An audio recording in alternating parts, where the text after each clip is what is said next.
At 10:18 on a Tuesday morning, my bank manager closed her office door and asked whether I had given my daughter-in-law permission to transfer my house. I laughed, not because it was funny, because the question was too ridiculous to fit inside an ordinary Tuesday. My wife, Elaine, and I had spent 38 years paying for that house. 11 months earlier, we had finally made the last mortgage payment. Elaine had framed the payoff letter and written 6 words across the bottom in blue ink, paid for slow. Loved every day. Now Nina Patel was sitting across from me with both hands folded on her desk, waiting for me to answer a question no bank manager should ever have needed to ask. "I think there's been a mistake," I said. Nina did not smile. "That is what I'm trying to determine, Mr. Mercer." I had gone into the bank to renew a certificate of deposit. That was all. I had brought my reading glasses, a folder with the maturity notice, and a list Elaine had written on the back of an old grocery receipt. Ask about the new rate. Confirm the beneficiary. Do not let Nina talk you into another 5-year term, because we might want to replace the kitchen cabinets before we are 80. Nothing on Elaine's list mentioned discovering that our son's wife had claimed legal authority over everything we owned. Nina turned her monitor toward me. The first page looked official enough to frighten anyone who did not spend his career reading official-looking pages. A bold heading identified it as a durable power of attorney. My full legal name appeared near the top. Below it, Tessa Mercer was named as my financial agent, with broad authority over real property, bank accounts, loans, insurance, and business entities. At the bottom was a signature shaped like mine. Someone had studied it carefully. They had copied the long downward stroke in the G and the way the last 2 letters of Mercer crowded together. But they had made each letter separately, like a child tracing a picture through thin paper. My real signature leaned forward because my hand never stopped moving. This one stood upright and waited for permission. Beside it was a notary seal. "I have never signed this," I said. Nina watched my face instead of the screen. "And you have never appointed Tessa to act for you?" "No." "Did you meet a notary named Carol Webb on the date shown there?" "I don't know anyone named Carol Webb." Nina took one slow breath. Her commission number expired 18 months before this document was supposedly notarized. The office suddenly felt smaller. I could hear the faint hum of the air vent above us and the muffled sound of a coin counter somewhere beyond the door. My coffee sat untouched beside my elbow. A thin ring of steam had disappeared from its surface. "How did you get this?" I asked. "It was submitted as part of a request to add an authorized agent to your accounts." The same document was also included in a property financing package connected to your home. "What financing package?" Nina opened another file. That was the second impossible page of the morning. Someone had requested that the house Elaine and I owned be transferred into a limited liability company called Mercer Family Asset Protection Holdings. The name had been chosen well. It sounded cautious, responsible, almost affectionate. If you heard it across a dinner table, you might imagine children helping aging parents keep their affairs organized. Then Nina showed me the ownership statement. Tessa owned 90%. My son, Luke, owned the remaining 10. Elaine and I owned nothing. I read the percentages 3 times. Numbers had been my working language for more than 35 years. As a municipal finance supervisor, I had reviewed budgets large enough to build schools, repair bridges, and keep water running through entire neighborhoods. I knew numbers did not become less true because the person reading them wished they meant something else. "Has the house already been transferred?" I asked. "No. The house is titled jointly to you and Elaine. Your supposed power of attorney could not transfer her ownership interest. The title company also found an unsigned limited property authorization and deed joinder for Elaine. It appears they expected her to sign it before closing." Nina showed me the draft. Tessa's cover page described it as a routine spousal acknowledgement. The actual document authorized Tessa to act for Elaine in this specific transfer, joined Elaine to the deed, and approved the new loan. She has never seen this, I said. That is why the deed package is still incomplete. The title company placed the transaction on hold. No loan has been funded, and no ownership change has been recorded. That answer allowed me to breathe again, but only once. What loan?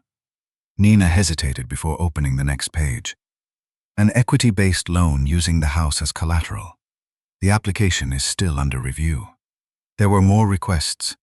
A change to the address where financial notices would be mailed, an inquiry about property insurance, a request for account access under the supposed power of attorney. Each item, standing alone, could have been explained as paperwork submitted too early or to the wrong department. Together they formed a road, and every direction on that road led away from Elaine and me. "Why did you call me in here instead of rejecting it?" I asked. "Because rejection stops one request. Verification tells us whether there is a larger problem." Nina tapped the original power of attorney. "Tessa called. Twice. She said you were becoming overwhelmed by financial decisions, and that the family needed to act before there was a medical crisis." I looked at her. "What medical crisis?" She did not identify one. "I renewed my driver's license last month." "I know, and I came in here alone to discuss interest rates." "I know that too." Nina's voice softened, but not from pity. "Mr. Mercer, reassurance is not verification. I needed to hear the answer from you. For a moment, I wanted to call Luke right there. I wanted to put the phone on speaker and ask my only son why his wife had filed a document declaring that I needed her permission to control my own life. I wanted an explanation before my coffee went completely cold. My hand even moved toward my jacket pocket. Then I looked at the monitor again. The false power of attorney was not a misunderstanding. A misunderstanding did not create a company, prepare a deed, seek a loan, redirect mail, and leave a second document waiting for my wife's real signature. Someone had built this one step at a time. 35 years of public finance had taught me that when paperwork is lying, you never interrupt it too early. You let it finish telling you who created it. I moved my hand away from my phone. "Print everything you are legally allowed to give me," I said. "And please make a note that I personally denied signing that document." Nina nodded. "I already have." While the printer worked, I watched people cross the bank lobby as if ownership were permanent, as if a name stayed on an account until its owner chose to remove it. I had believed that too. Elaine and I bought our house before Luke was even an idea. The front steps tilted. The backyard was mostly mud, and the furnace sounded like a truck trying to start in winter. We loved it before we could afford to. The day we closed, the seller handed us 2 new keys and 1 old brass key that no longer matched any visible lock. Elaine kept the brass one anyway. She said every old house deserved one unnecessary mystery. Our first mortgage payment was larger than the rent on our apartment had been. For the first year, we ate dinner at a folding table because proper furniture could wait. Elaine sewed curtains from discounted fabric. I learned to patch plaster from a library book and produced a dining room wall that looked uneven in every kind of light. We told ourselves the imperfections gave it character. Then Luke was born, and the spare room became a nursery painted pale yellow, because we had bought the paint before we knew whether we were having a boy or a girl. The house learned his sounds, his crying at 2 in the morning, his feet on the stairs, the thud of a soccer ball against the garage door after I had asked him 6 times to use the backyard. When he was 8, he needed surgery. Insurance covered most of it, which is a phrase people use when they are trying not to say that the part left over can still break a family. Elaine had taken unpaid leave to stay with him. I had already used the savings account for a roof repair after a spring storm. We refinanced the house because the house was the only thing we had built enough value in to help our son. I signed every page of that refinancing package at our dining room table.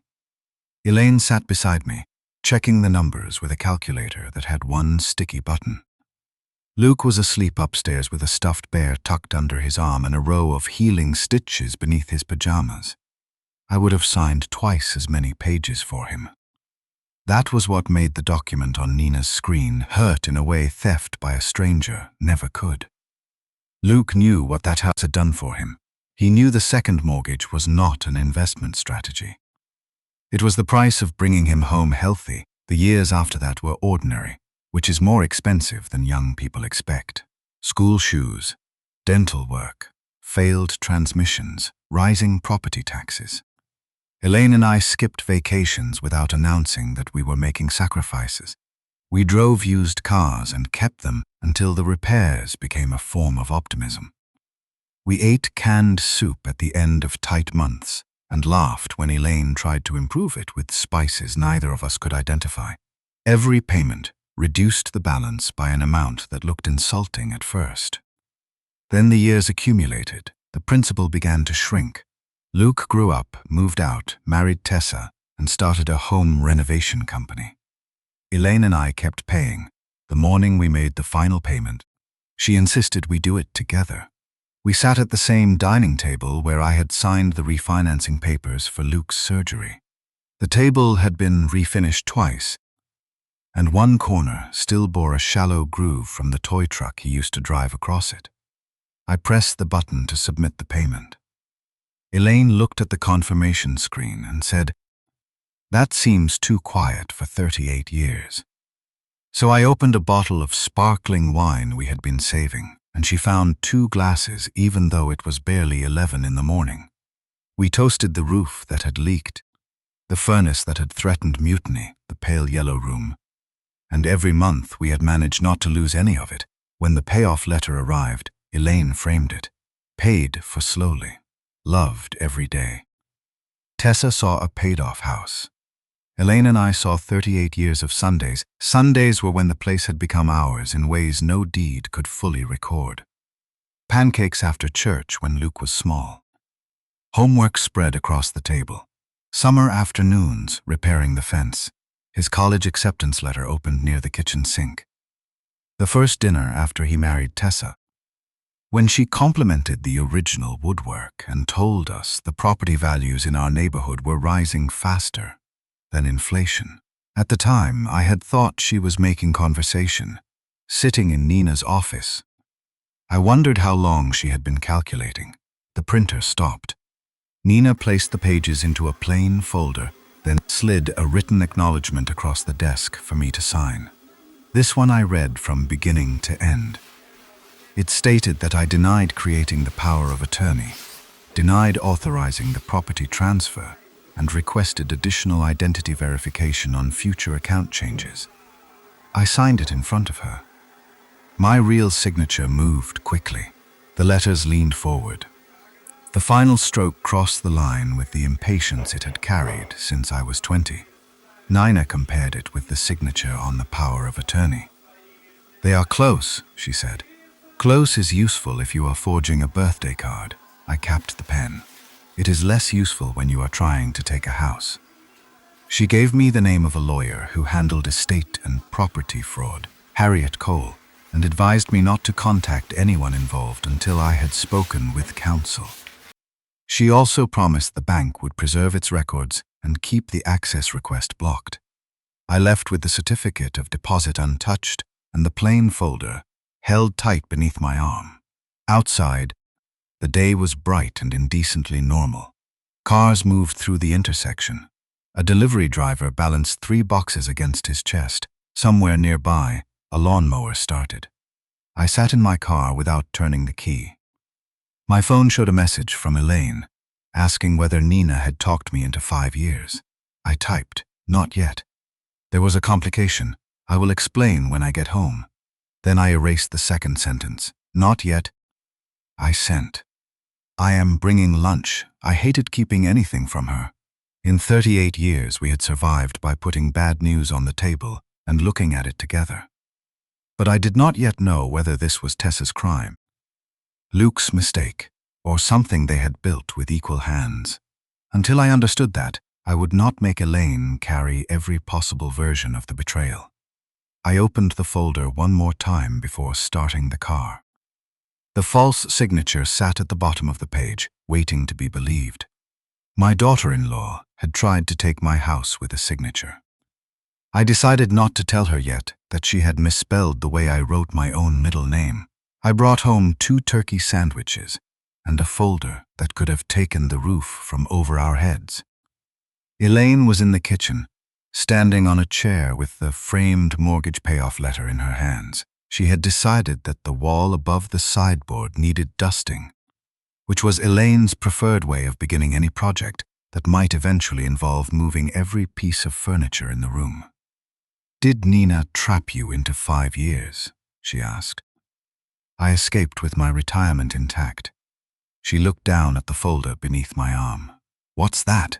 Rate information." It was the first direct lie I had told my wife in longer than I could remember. The words tasted worse than they sounded. Elaine climbed down and returned the frame to the wall. For one absurd second, I imagined Tessa's forged document reaching through the glass and pulling it away again. I set lunch on the table, asked about Elaine's morning, and made myself listen to the answer. A rabbit had eaten the tops from 2 rows of lettuce. The neighbor's grandson had backed into their mailbox. The kitchen faucet had begun dripping again. The house surrounded us with small, repairable problems. I kept the larger one under my chair. That afternoon, I called Harriet Cole from the garage. Her assistant asked whether the matter involved a completed transfer or an attempted one. When I said attempted, she gave me an appointment for 8:30 the next morning and told me to bring every document I had. Harriet was 58, with silver beginning at her temples and the focused expression of someone who had learned not to react before the facts were finished. She read the power of attorney twice. She compared the signature with my bank acknowledgement, studied the notary information, then moved through the company filing and financing requests without speaking. "Have you contacted your son or daughter-in-law?" she asked. "No." "Have you told your wife?" "Not yet." That earned the first visible reaction from her. She lowered the page. "Why?" "Because I don't know what I'm telling her. If Tessa did this alone, that is one kind of betrayal. If Luke helped her, it is another. And if you wait too long, Elaine may feel you decided she was too fragile to know her own house was at risk." The sentence landed cleanly because it was true. "How long do I have?" I asked. "To protect the property, we act today. To tell your wife, I would suggest you measure the delay in hours, not weeks." Harriet began making calls while I sat across from her. She requested preservation of the bank's records, contacted the title company's fraud and compliance department, and prepared a written notice disputing the power of attorney and every transaction connected to it. She explained that a hold was not the same as a permanent stop. The deed had not been recorded. The loan had not been funded, and the account access had been blocked. But paper could travel between institutions faster than families understood. Then she read Elaine's unsigned limited property authorization and deed joinder. "Your forged power of attorney cannot transfer Elaine's share," she said. "This is the missing half." Tessa calls it a routine acknowledgement, but it gives her limited authority over Elaine's interest, joins Elaine to the deed, and approves the loan. She either intended to obtain Elaine's real signature without explaining it or planned another forgery. Which? We do not guess. We preserve the draft and see what she asks Elaine to sign. "Can we cancel the company?" I asked. "It is not your company. That is part of the problem." She turned the ownership page toward me. "This was not set up as a trust for you and Elaine. It was formed by Tessa, and she controls it. We can challenge anything done in your name, but we do not want to alter evidence before we preserve it. So I go home and wait. You go home and behave normally while I find out how far they have gone. Do not accuse them. Do not sign anything. Do not give them access to your phone, your email, your files, or your house when you are not present. They already have a garage code." Harriet's pen stopped. "Why?" Luke checks on the house when we travel. Change it today. I hesitated. They will notice, then tell them the keypad malfunctioned. Mr. Mercer, quiet does not mean passive. Your job is to remain unremarkable. Mine is to make sure nothing else moves. Before I left, she asked me for recent tax records, old estate documents, examples of my signature, and a list of every place Luke or Tessa might have obtained copies of my identification. The list was longer than I wanted it to be. Luke had helped us renew our home insurance 2 years earlier. He knew where I kept the property tax statements. Tessa had made copies of our driver's licenses when she booked a family cruise we later cancelled. Both of them knew the garage code. Both had been inside the filing cabinet in my study. Trust leaves fingerprints too. You just do not look for them until it has been used against you. I told Elaine that evening. I waited until dinner was over. She had made chicken and rice, and I could not bear the thought that the meal would become something she never finished. When she carried our plates to the sink, I took the bank folder from my desk and laid it on the table beneath the framed payoff letter. I lied to you yesterday, I said. She turned off the faucet. There are marriages in which a sentence like that summons every old suspicion in the room. Ours had no practice with it. Elaine dried her hands carefully and sat across from me. About the bank? I nodded. She read everything. I did not explain while she read. Harriet had advised me to let Elaine see the documents before I softened them with interpretation. The longer she sat there, the flatter her hands became against the table. When she reached the ownership page, she looked up. 90% Tessa, and Luke has 10? Yes, we have nothing. The transfer did not happen. That is not what I said. Her voice did not rise. That made it harder to hear. No, I said. On the company paperwork, we have nothing. Then she found the page bearing her own printed name, limited property authorization, and deed joinder. She read, Harriet says it would transfer your share and approve the loan. Elaine looked at the empty signature line. So Graham's signature was the one they copied. Mine is the one they still need. Elaine stood and crossed to the sideboard. She lifted the framed payoff letter from the wall and brought it back to the table. The blue words at the bottom seemed painfully hopeful beneath the forged signature. We refinanced this house for his surgery. I know. Does he know about this? I don't know yet. You waited because you didn't want to tell me that my son might be stealing my home. I could have defended myself. Instead, I said, yes. She looked toward the hallway, where the pencil marks measuring Luke's height were still hidden inside the coat closet. We had painted around them 3 times. Do not protect me from the truth again, she said. I won't, and do not protect him from it either. That was how Elaine joined the investigation. The next morning, we changed every password connected to our finances.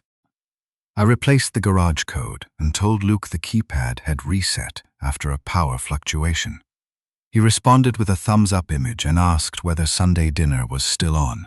Elaine stared at the message. Tell him yes, she said. We inventoried our records.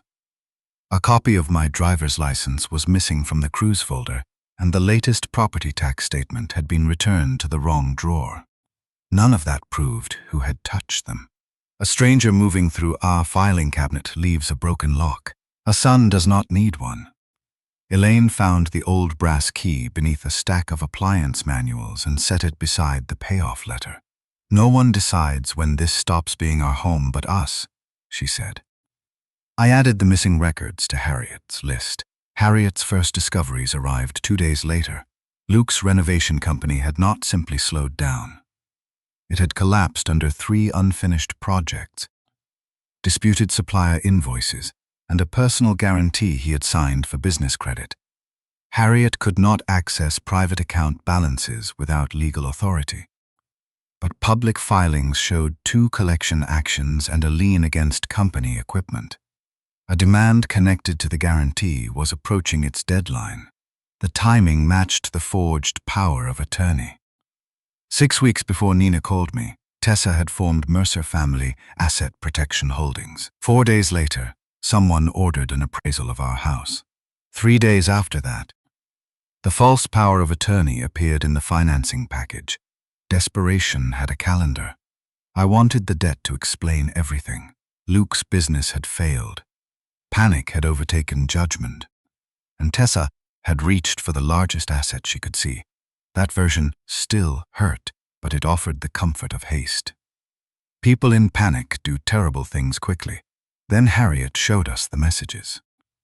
They had been included as part of an email thread Tessa forwarded to a loan broker. She had meant to prove that Luke supported the application. She had not noticed that earlier messages remained beneath the one she forwarded. In the first exchange, Tessa sent Luke the estimated value of our house. "Your parents are sitting in a paid-off house while we are drowning," she wrote. Luke answered that I would never agree to secure his business debt with our home. Tessa asked why he still treated it as our decision. Then came the line I read until the words stopped looking like language. "It is going to be mine someday." My son had written that. Not, "I hope Dad will help us." Not, "I cannot let my employees lose their jobs." Not even, "I deserve part of what my parents built." "It is going to be mine someday." Tessa's reply came less than a minute later, then stop asking permission from the future. Elaine pushed her chair back from Harriet's conference table. She did not cry. She walked to the window and stood with her arms folded, looking down at the courthouse steps. "He thinks we are a delay," she said. Harriet closed the message file. "The debt explains their pressure.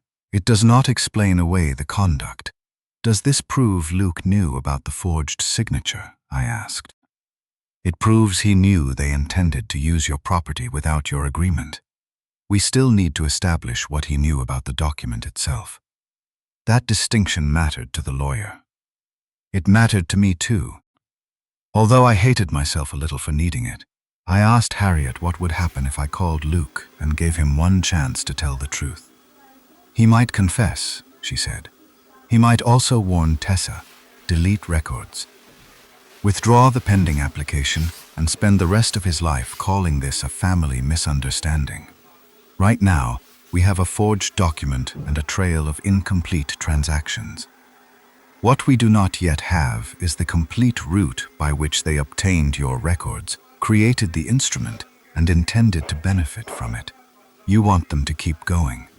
I want the institutions to keep everything frozen while we observe what they attempt next. There is a difference. Sunday arrived with rain.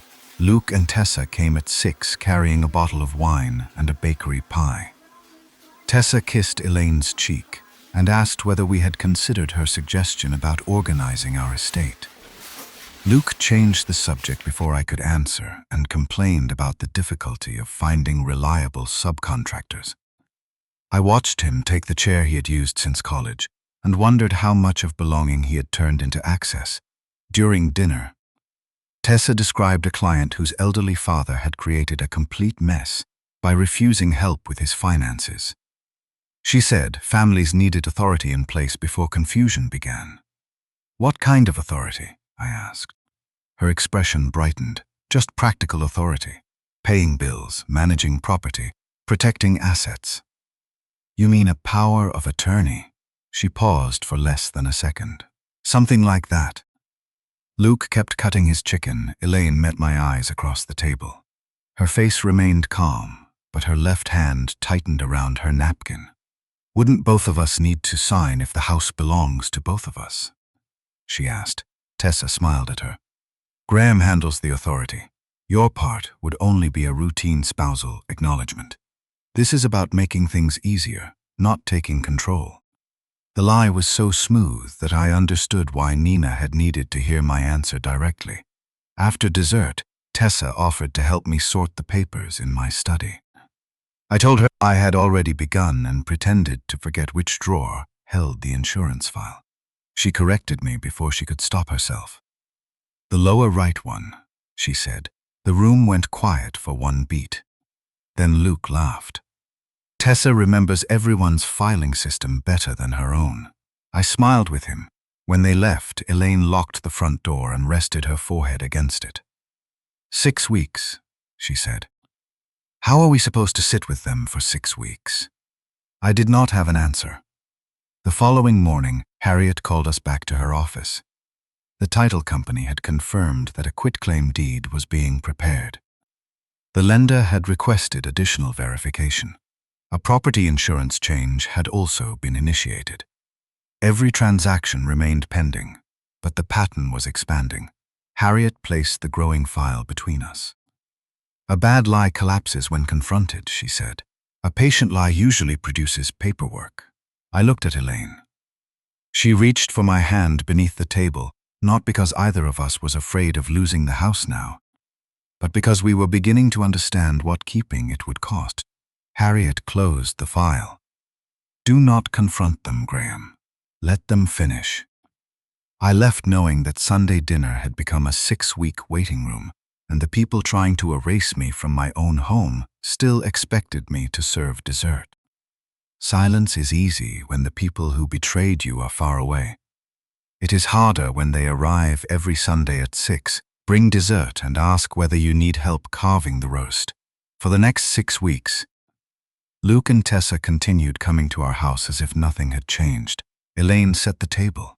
I opened the wine. Luke complained about suppliers and slow-paying clients. Tessa spoke about estate planning with the patient confidence of someone explaining medicine to a stubborn child. Each dinner gave them another chance to stop. They never did. Harriet allowed us to ask ordinary questions, but not reveal what we knew. The bank, lender, and title company would preserve their own records. Our task was not to become investigators. It was to let professionals document the deception. The first week produced the notary. Carol Webb was a retired notary whose expired commission number appeared on my false power of attorney. Harriet arranged for us to meet her. That is my old commission number, she said. It is not my signature, and I have never met Mr. Mercer. She pointed to a broken edge in the seal image. Someone copied this from an old public document. They did not own my stamp. Carol signed an affidavit denying that she had witnessed my signature.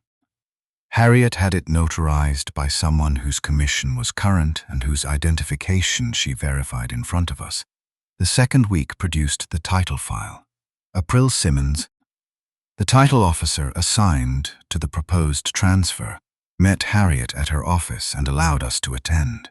She brought copies of the documents her company could disclose after receiving my fraud notice. The deed would have transferred our jointly owned home to Mercer Family Asset Protection Holdings. My false power of attorney covered only the authority Tessa claimed over me.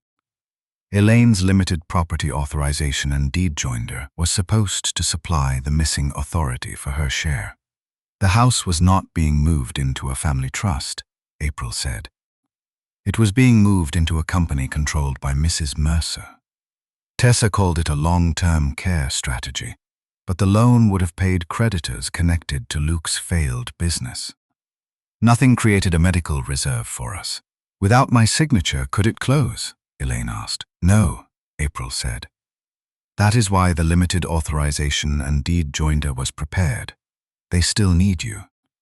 That was the pattern throughout those weeks. Nothing had been completed, yet everything had moved close enough to completion to show intent. The third week produced a request to redirect financial mail and an insurance change timed to the transfer. Tessa justified the mail request by claiming I misplaced statements and became agitated when Elaine helped me. I had never misplaced a bank statement in my life. I had, however, once spent 20 minutes looking for my glasses while they were on my face. That incident had happened at Sunday dinner, and Tessa had laughed harder than anyone. Now it appeared in her email as evidence of decline. Elaine read the message beside me in Harriet's office. She turned a joke into a diagnosis, she said. Not a diagnosis, Harriet replied. A narrative. That distinction is why the bank verified it instead of relying on it. Tessa strengthened that narrative by asking Elaine whether I forgot appointments and offering to organize medicine I had managed alone for 9 years. She was building evidence from ordinary aging before any doctor had found a problem. At the next Sunday dinner, I played the role Tessa had written for me. I asked her to explain the family company twice. The first time, she said it would protect us from probate expenses. The second time, she said it would allow Luke to manage repairs and taxes if Elaine and I became unable to do so. Would we own the company? I asked. She folded her hands beside her plate. Ownership is less important than control being in the right place. And where is the right place?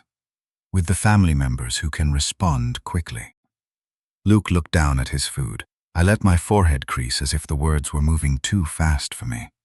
I thought a trust was for avoiding probate. Tessa smiled with visible relief. There are several ways to do it. You don't need to remember the details. I asked her to send me a simple explanation by message so I could read it in the morning. She did. The message said the company would protect our house while giving her the authority to unlock equity if an urgent family need arose. She did not define whose emergency would qualify. I replied that I was glad she understood these things because paperwork tired me now. Her answer came within seconds. That is why Luke and I need to complete this before you become more confused. Elaine watched me save the message. You hated writing that, she said. Every word, good. She was angry with me that night, although she knew why I had done it. Not because I had deceived Tessa, but because I had allowed Tessa to speak about me as if the man Elaine knew were already disappearing. The plan required both of us to participate in our own diminishment. Tessa described me as confused and Elaine as emotional. If I asked questions, it proved I could not understand. If Elaine objected, it proved she could not think rationally. Tessa had built a room in which every door opened back into her argument. So we stopped trying to escape through her doors. Harriet built another exit. She helped us revoke every prior power of attorney on record. Even the legitimate limited one we had once granted Luke during an overseas trip. She prepared new documents naming an independent professional as financial agent if both Elaine and I became incapacitated. She placed alerts on the property records and instructed the title company not to accept remote transfer documents without verifying us separately. Then we revised our estate plan. Luke had been named successor trustee. He was removed. That decision took less time on paper than it did in my chest. Harriet drew a clean line through the authority we had once trusted him to inherit. We did not disinherit our grandchildren. Whatever they might someday receive would be protected in a separate discretionary trust administered independently. Luke and Tessa could not borrow against it, redirect it, or use it to settle their debts. Are you sure? Harriet asked. Elaine answered before I could. The children did not forge anything. That was the difference between consequence and revenge. Revenge would have burned every branch because one had rotted. Consequence removed the people who had proved they could not be trusted with the roots. The fourth week revealed Luke's part more clearly. The lender's compliance file contained a checklist of supporting documents. A copy of my driver's license had been uploaded from Luke's business email. So had our property tax statement. An older birthday card bearing my signature had been scanned as a comparison sample. Luke had sent the materials to Tessa. In one message, she asked whether the middle initial on my identification matched the signature they were using. Luke replied that no one looked closely at middle names. In another, he warned her that I would refuse if she put the documents in front of me without preparation. Dad will never agree if we ask him directly, he wrote. Tessa answered. He doesn't need to agree forever. He only needs to look confused once. There it was, not ignorance, not a spouse acting alone while my son looked away. Luke knew I had not agreed. He knew they needed a performance of confusion to replace consent. The lender also preserved Luke's statement describing me as a proud father who would resist help even when I privately understood it was necessary. He had taken my refusal to risk our home and rewritten that boundary as incapacity. Harriet pointed to the sentence, claiming I privately understood the need for help. "This is how they intend to explain a refusal," she said. "If you say no, they will argue that your pride is speaking. If you ask questions, they will argue that your confusion is speaking. The final confirmation is designed to make either response useful to them." "Then what response is left?" I asked. "A documented one, in front of witnesses who know what the paperwork actually does." Elaine read the exchange, stood, and left Harriet's conference room. I found her in the hallway beside the coffee machine. "He gave her your signature," she said. "Yes?" "The same hand he held when he learned to cross the street." I had no useful answer. Some pain becomes smaller when spoken. This did not. By the 5th week, Tessa believed her plan was succeeding. She began arranging a family asset protection meeting. She wanted relatives and a mobile notary present while I confirmed the old authority, and Elaine signed her limited property authorization. Harriet believed the location was deliberate. Tessa wanted relatives present, not because they needed to understand the transaction, but because social pressure could make refusal look like confusion or ingratitude. "Let her arrange it," Harriet said. Tessa herself requested Nina and April, describing the dinner as the final in-person verification for the bank and title company. That gave both women a legitimate institutional reason to attend. Harriet invited Carol after learning that Tessa intended to rely on the forged notarization in front of everyone. Elaine invited Tessa's parents and the relatives Tessa had mentioned.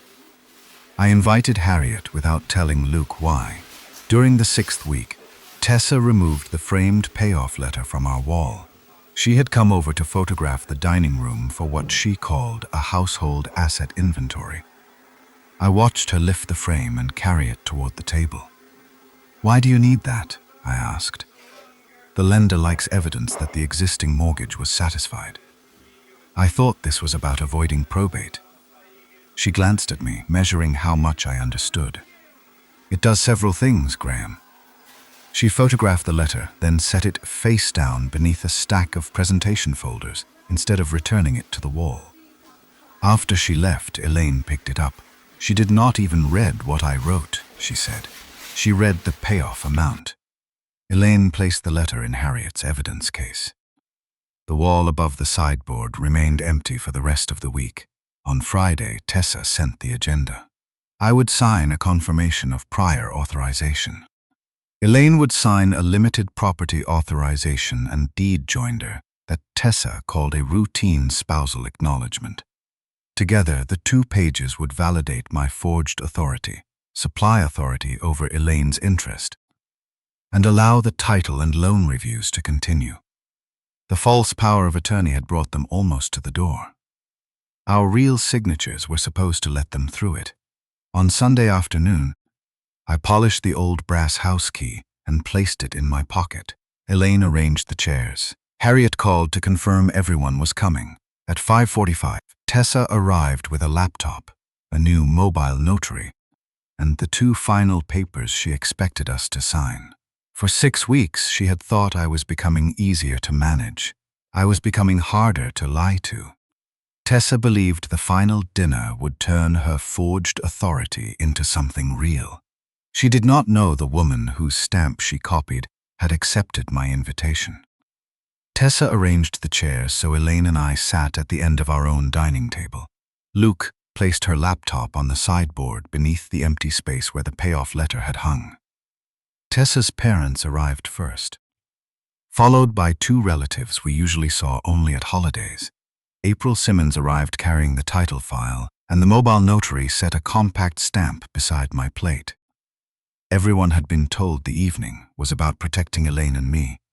Tessa had invited April and Nina because she had declared the dinner the final in-person verification for the title company and bank.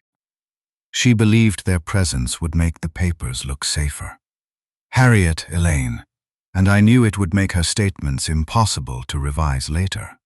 Elaine moved through the room, offering water and straightening napkins, but I could see what the evening demanded from her. She had served birthday cakes at that table, helped Luke with school projects there, and opened every report card in the same chair where Tessa now intended to have me validate a forgery. Elaine was not afraid the house would be taken. The institutions had already prevented that. She was preparing to watch our son discover that we knew exactly what he had done. I touched the brass key in my pocket. It did not unlock any door anymore, but its weight reminded me that a home could survive, even when the family inside it changed shape. Harriet came at 6:10. Tessa's smile tightened when I introduced her as our estate attorney. I didn't realize Graham had retained separate counsel, she said. Every person signing a property document should understand it independently, Harriet replied. April lowered her eyes to hide the beginning of a smile. Nina arrived next. Tessa thanked her for agreeing to verify the authority in person. I need to hear the answers from both owners, Nina said. Tessa smiled because the sentence sounded helpful. It did not mean what she hoped. Luke pulled me aside near the kitchen. Dad, why are all these people here? Tessa said tonight was important. It is. But this was supposed to be family. I looked toward the dining room. Your wife invited a title officer and a notary. He rubbed the back of his neck. They're here to make things easier. Then another lawyer and a bank manager should make them easier still. He searched my face for some sign that I understood too much. I gave him the same mildly puzzled expression I had practiced for 6 weeks. Tessa began before dinner was served. She dimmed the lights and displayed a presentation with photographs of smiling older couples, diagrams of family assets, and arrows leading around words like delay, expense, and probate. Her voice was measured and reassuring. She spoke about the burden adult children faced when parents waited too long to organize their affairs. She described our paid-off home as dormant equity. She said the family company would preserve it, simplify future decisions, and allow responsible management during a crisis. She did not show the ownership percentages. She did not mention Luke's creditors. She did not explain that the proposed loan would place our home behind his business debts. When Elaine asked who controlled the company, Tessa changed the slide. Control is structured to allow quick decisions, she said. The important thing is that the asset remains within the family. Which family member? Elaine asked. Luke leaned forward. Mom, the legal structure is complicated. It is, Tessa said. April spoke without looking up. Mrs. Mercer owns 90%. Her husband owns 10%. Graham and Elaine Mercer own no interest. One of Tessa's relatives turned toward her. Her father removed his glasses. Tessa closed the laptop halfway. That is temporary. The percentages can be adjusted after the transfer. Were they scheduled to be adjusted? Harriet asked. We hadn't finalized everything. You finalized enough to file the company. Luke stepped in before Tessa answered. Can we please eat first? This is becoming adversarial for no reason. That was the first time I understood how much he had depended on everyone being polite. The scheme did not require Elaine and me to be unconscious. It required us to fear embarrassing our son more than he feared robbing us. We ate. The meal passed through unfinished questions and the sound of forks against plates. The mobile notary left her journal closed. After the plates were cleared, Tessa reopened the laptop and removed one document from her folder. There are only 2 routine signatures left, she said. Then the title company and bank can finish their reviews. She gave the first page to Elaine. This is your spousal acknowledgement. It only confirms that you know Graham has arranged the property protection. Elaine read the page slowly. It says I consent to transfer my ownership interest and pledge the property as collateral. That is standard language, Tessa said. It does not change your right to live here. That was not my question. The mobile notary reached for the page. Mrs. Mercer is correct. This is not merely an acknowledgement. Her signature would provide consent to the transfer and financing. Tessa took it back and placed the second document before me. Then Graham can complete his confirmation first. The heading called it a confirmation of prior authorization. I would be affirming that I had voluntarily signed the earlier power of attorney and approved every action Tessa had taken under it. The mobile notary looked at Tessa. I can witness a signature made tonight. I cannot validate one I did not witness 6 weeks ago. You are notarizing his confirmation, Tessa said. Luke pushed a pen toward me. Dad, this just confirms what you already agreed to. I picked it up without touching the page. What exactly did I agree to? Tessa answered before Luke could. You gave me power of attorney 6 weeks ago. The room became still. And you are certain I signed it in front of a notary? Of course. I set the pen down. Good, then we should meet her. Harriet opened the dining room door. Carol Webb entered carrying a copy of her affidavit.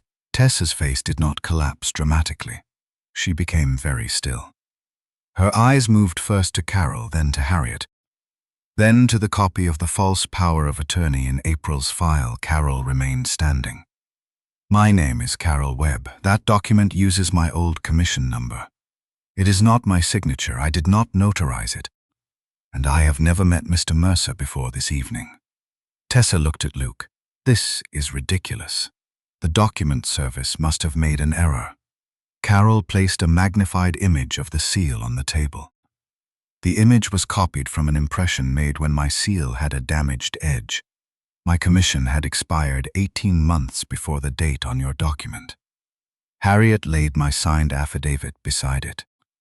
Graham formally denied signing the power of attorney the morning the bank showed it to him, she said.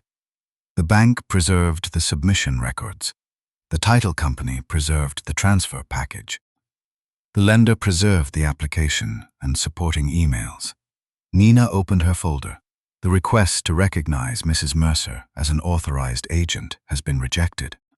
Enhanced verification remains on Graham and Elaine's accounts. No access was granted, and no funds were released. April followed. The deed will not be recorded. Graham's disputed power of attorney could never transfer Elaine's share. The limited property authorization and deed joinder you gave her tonight was the missing authority. The house was not being moved into a family trust. It was being moved into a company you controlled. Tessa looked around the table, searching for the person most likely to accept her explanation. We were protecting the house. No, April said. You were trying to obtain Elaine's real signature to complete a transfer built on Graham's false one. Harriet displayed the loan summary.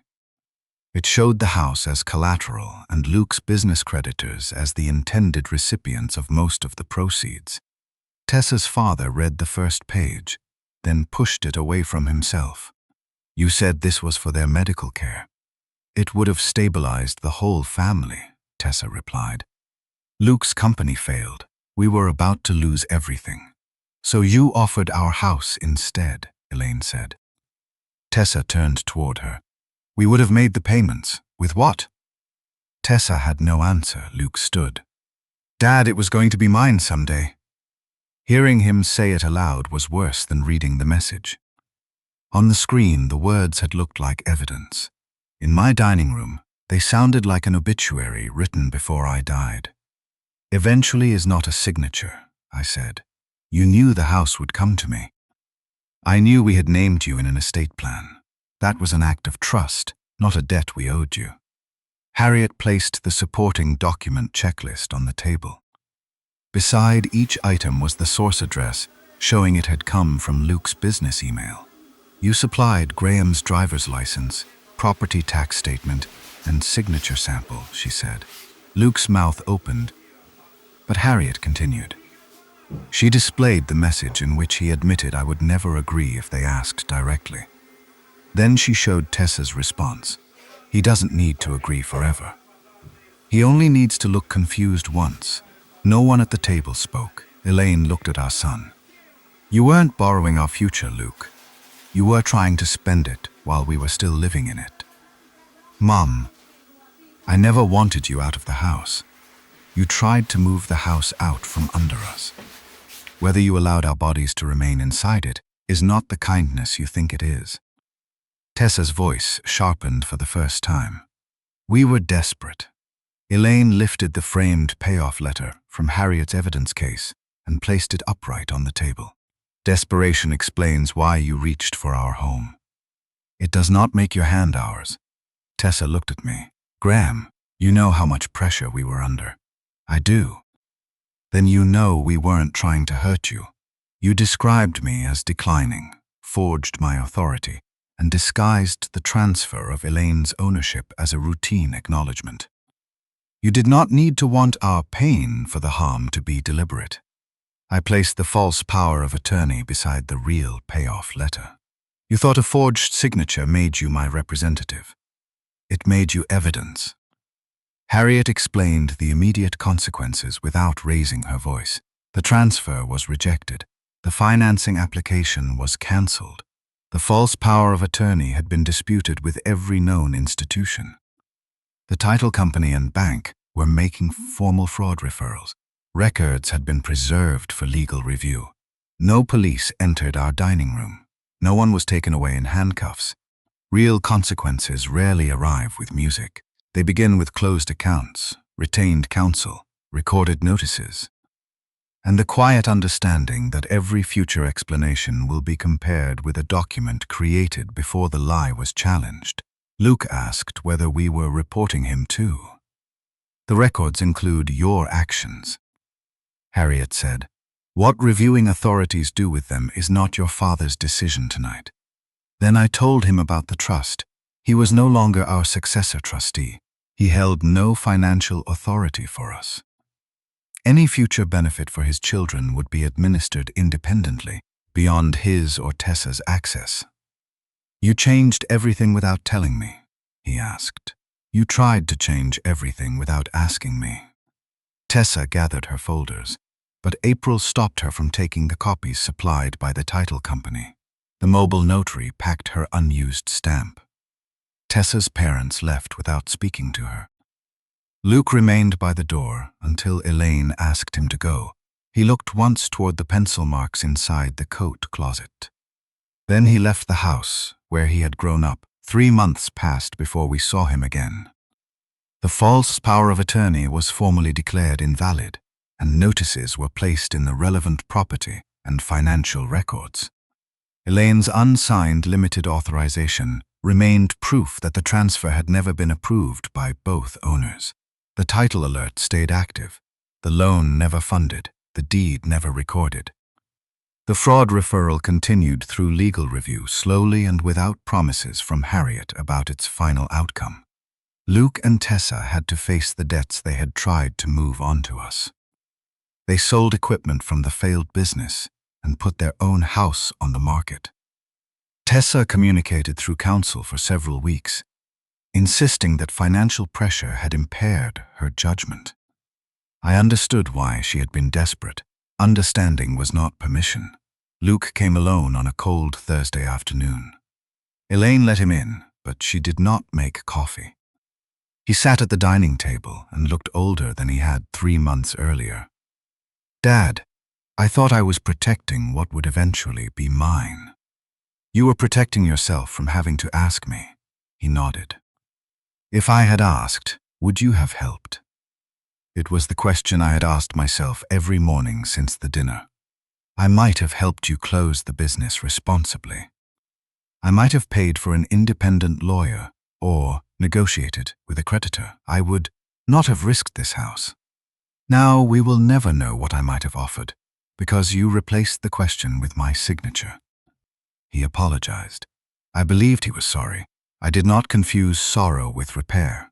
We allowed him to see us occasionally, in public at first. Trust returned in measurements too small to call forgiveness. Elaine answered some of his calls and ignored others. I stopped checking the driveway every Sunday at 6. The grandchildren remained protected. They still visited. We never asked them to carry the weight of what their parents had done. One evening, Elaine brought the payoff letter back to the sideboard. I helped her hang it in the exact place where it had been before Tessa removed it. Then she placed the old brass key in my palm. Still ours? She asked. Still ours.